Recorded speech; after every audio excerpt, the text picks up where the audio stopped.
Roxy andun sa labas, guys. Kanina pa yan ang iyak ng iyak. Good morning! Good morning, guys. So, andun siya sa nalibang pala. Nagpupo pala, guys. Gusto palang magpupo. Kaya palang naluluka siya dito. Hindi ko kasi pinalabas. Good morning, guys. So, ngayon, guys, punta po tayo sa kusina. Kusina, alis po si Mister. At alam nyo ba, hindi ko alam kung maka-off si Tami ngayong birthday ko talaga. Kasi meron siyang trabaho, pero sinabihan niya yung mga kasama niya, sana wala siyang pasok kasi po birthday. And then the whole week, ngayon is Tuesday. So the whole week, meron siyang pasok sa trabaho. At so yun yung hinihintay ko. And guys, April na, so kaya kailangan kong maglinis sa aking garden kasi nga ngayong month po ako uuwi. So kailangan kong maglinis para pagbalik ko dito ready na. And then bago ako alis, magsidling din ako kasi para pagbalik ko dito meron na akong matanim na mga yun na. Nag-ano ako ng pineapple para meron siyang madala kasi baka hindi siya uuwi. Punta siya doon sa kapatid niya, doon siya matulog. At yun yung inano ko. Itong si Roxy, diarrhea ata ito si Roxy ba? You done? Are you done? Ha? You done na? You di po na, aluy. Ang aluy. Ito'y na, did you? Kahapon, nag-grill ako sa labas ng chicken breast. Kinat ko siya ng sobrang nipis. Ang sarap, guys, ng resulta. Very lemony, which is gustong-gusto ni Mister. So, ngayon, salad yung ating gawin para sa kanya. Bakit? Ano nangyari sa salad na ito? Dalawa lang? Hala, dalawa lang? Hala, uy, wala masyadong baon si Mister ba? So, mag-prepare ako, guys, ng mababaon niya kasi para naman talagang mayroong makain yung asawa ko. Baka doon siya matulog sa kapatid niya. Mga 30 minutes away sa trabaho. Kasi kapag uwi siya dito, guys, 3 hours ang drive, no? Kaya sobrang layo. So, kung doon siya sa kapatid niya kasi, malapit lang ba? Hindi siya mahihirapan. And, kasi, alam nyo na, kawawa ang Mister. So, nagpasalamat. Kahapon, di ba na ano nyo na meron siyang naramdaman? Kahapon, meron siyang inatake siya ng ano, guys, yung sakit yung dibdib. Matagal din nawala. So, kaya nataranta si Inday. Taranta ako. And then, buti na lang ngayong araw, wala nang sakit. Ay. Nakakataranta, guys, kapag yung asawa mo na may mga naramdaman. Mag-ano yun ko, guys. Ang akong dughan, magkutob-kutob. Grabe. Yung hindi ko alam kung anong gagawin. Minasahe ko na yung paan niya. Minasahe ko na yung ulo niya. Hindi ko na alam, guys. And then, yun, likod, hinaplos-haplos ko. Nakakataranta kapag yung asawa natin is may mga naramdaman. Sabi niya sa akin, ayaw na ayaw niya doon sa kapatid niyang matulog. Gusto talaga niyang umuwi. Pero sabi ko, kailangan mong doon matulog kasi ano, ang drive doon, mag-ana-ana man na siya, guys. Magduka-duka ba? Delikado. No, delikado. Lalo na sa pagod and then katulugon, nagduka and then yun, nakakaawa. Baka anong mangyari? No, yun ako ang layo ng drive, guys. Ako yung parang aligaga. Every time na aalis yan, galing trabaho and then pauwi dito. Kahit ako, guys, naganon-ganon ako, guys. Basta kayo magkausap ko lang siya sa cellphone para meron siyang kausap. Paminsan kaming dalawa, matagal kaming hindi nag-usap. Sabi ko, ha! Are you still there? Ganyan po ako. Yung parang napagod kami sa kakausap ba? Kasi malayo nga ang drive. Pagod kami sa kausap. Kaya maano ko na lang na, hi, are you okay? Are you still there? Okay, what are you doing? Sabi niya, driving. Talaga buhay, guys. Buhay ay sadyang ganyan. Ihumol muna natin siya sa tubig bago natin siya i-spin. So, mag-ano na tanang baon ni Mister. So, ito yung ipabaon ko sa kanya. Kasi gusto niya itong mga ganito, guys. Gulay, salad. Arugula salad. Yun. I-mix na natin kasi pareha sila salad.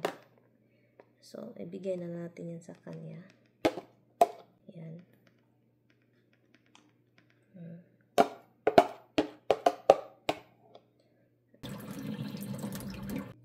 kahapon, ang ganda ng temperature.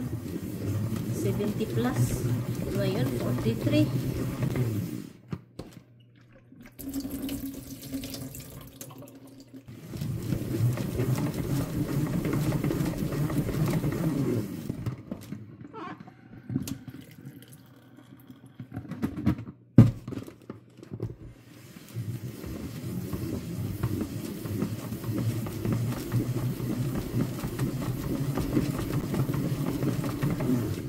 Friday, hala.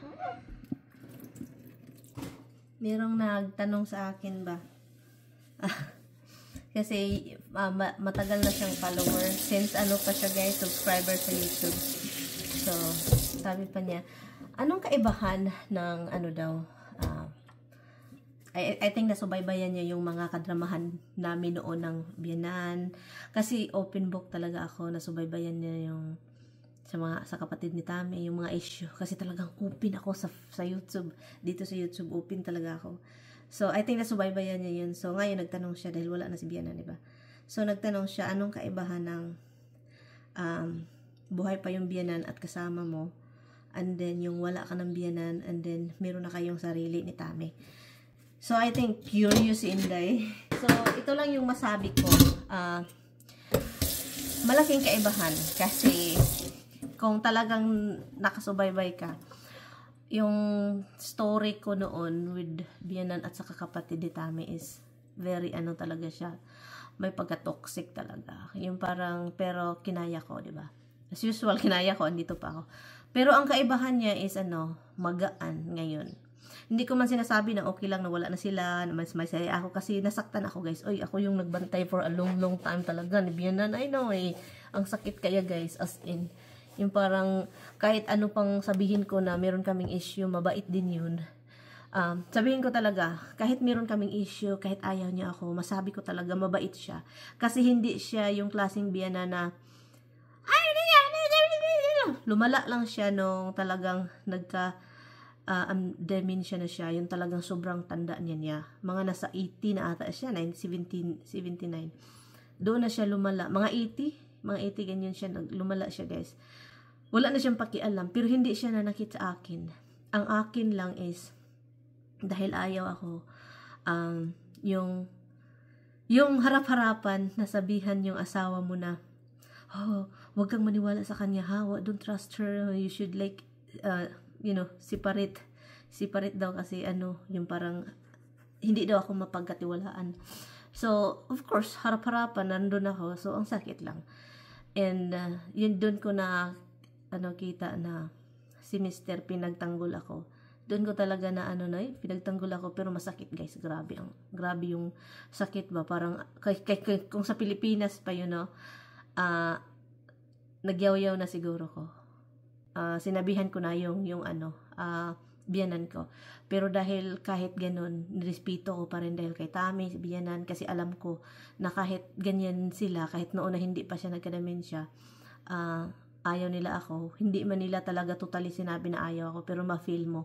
At yun, nagrespeto pa rin ako dahil mama ni Tami, andun si Tami, at alam ko talaga okay naman yung pagtira ko doon sa bahay niya. And then yun, may mga issue lang, pero okay naman, okay naman. So ngayon, ang kaibahan is peace, kami ni Tami, wala na kami, kasi most of the time, yung namin, argument ni Tami is about family, yan, hindi man talaga yan sa family niya. At ngayon, sobrang peace na kami guys, wala nang, maghanap na ako ng ma-arguehan namin, pero sobrang okay kami guys ngayon ni Tami. Noon masabi ko na okay kami, pero ngayon talaga masabi ko parang wala nang hadlang ba. Yung parang sa at peace na ako ba, na parang gaan sa sarili, talagang sobrang gaan na parang wala nang hadlang. Yes, meron pang ibang mga nakapaligid-paligid dyan, pero wala nang silang magawa kasi talagang kami naman talaga ni Tami, nagmamahalan kami. At peace na talaga yung puso ko. Hindi na ako yung noon na talagang, ay, grabe. Talagang niluom ko lahat, guys. Dito lahat. Ang daming,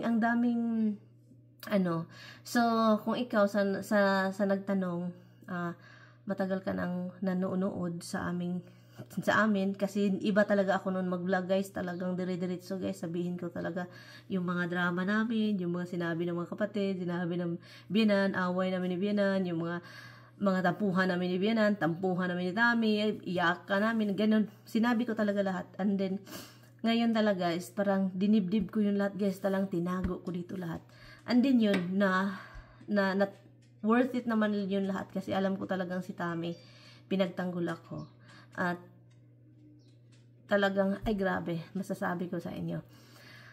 Pero, ito din yung sabihin ko, na kapag biyanan na sa Pilipina, guys, away man yun guys, magdinugmo ay man guys sa Pilipinas, no, diri kay sobrang quiet lang.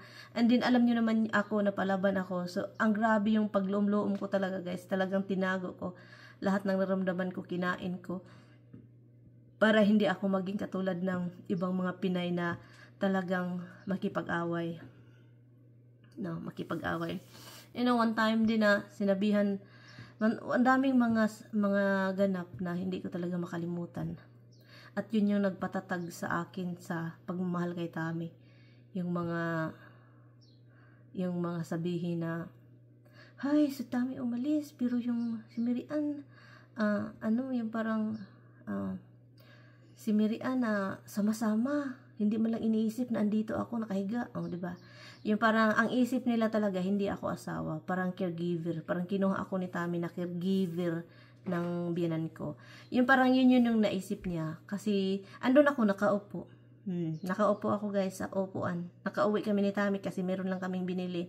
And then pag upo ko doon, meron siyang kasausap sa matanda na kasi. Hindi niya alam na andun na ako, bumalik na ako sa living room. Yung kausap niya yung anak, oh, 'di ba? Nagtanong kung asan kami, oh, 'di ba? Nagyaw-yaw ang biyanan.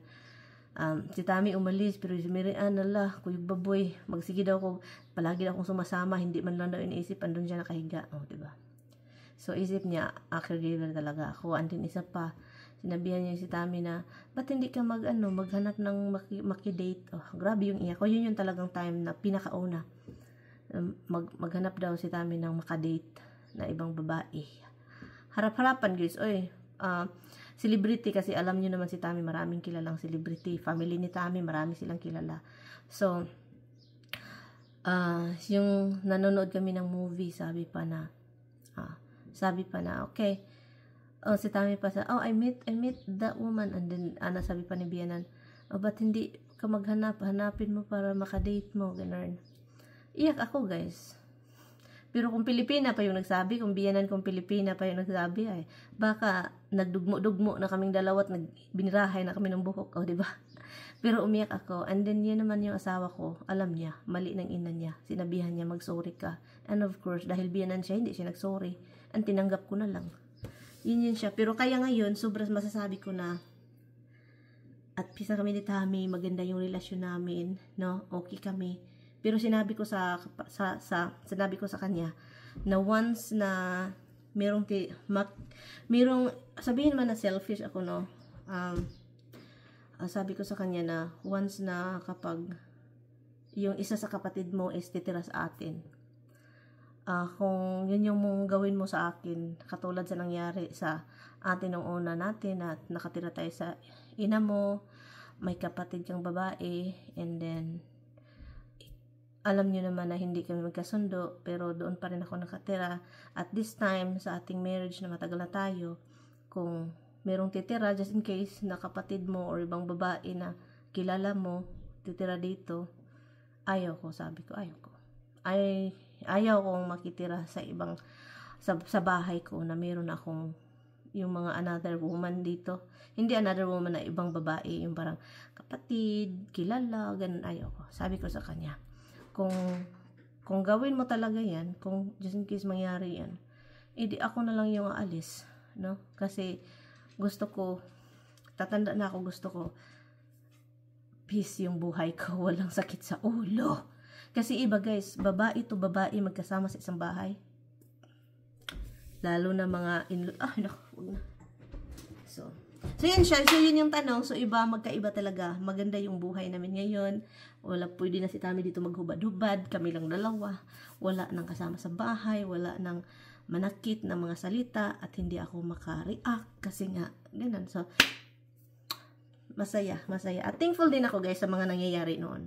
Thankful ako sa ina niya. Thankful. Pero sa kapatid niya na panganay nila, patawad.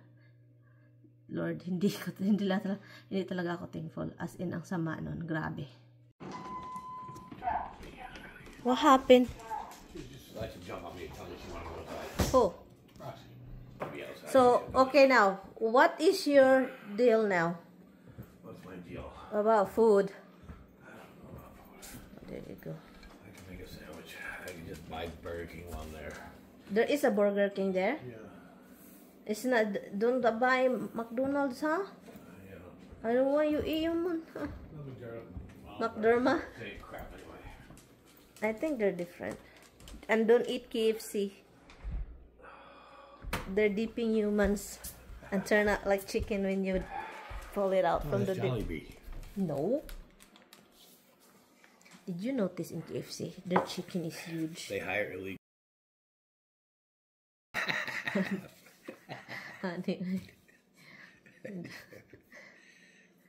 Anyway guys, so my hubby is leaving. Is it cold outside, right? It's cold. 4:45. It's windy too. I really need to clean up, hon. It's life, hon. Give me a kiss, baby. Alloy! See, look at how nice it is. After the dark glasses. No, I don't kiss, honey. I inhale. I inhale all the yumminess. I got no food. You guys are shit out of luck. Look at that face.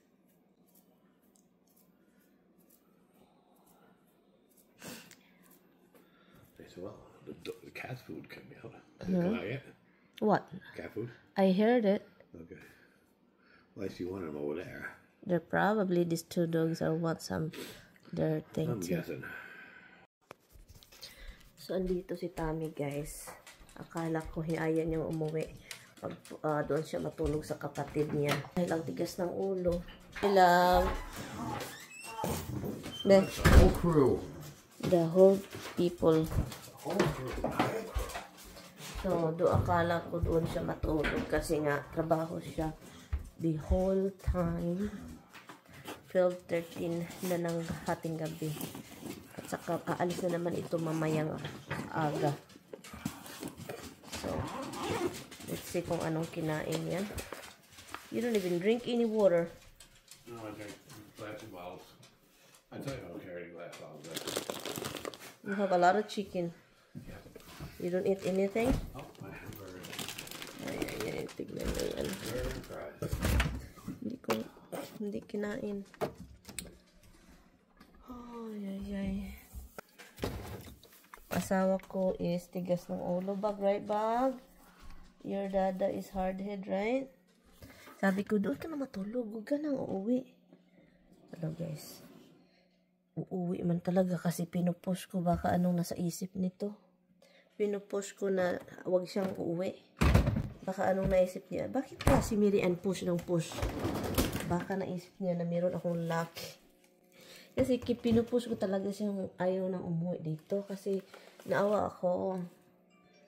Pagod siya sa trabaho. And then babalik na naman dito. And then drive. And then wala masyadong tulog. And then, alam niyo na,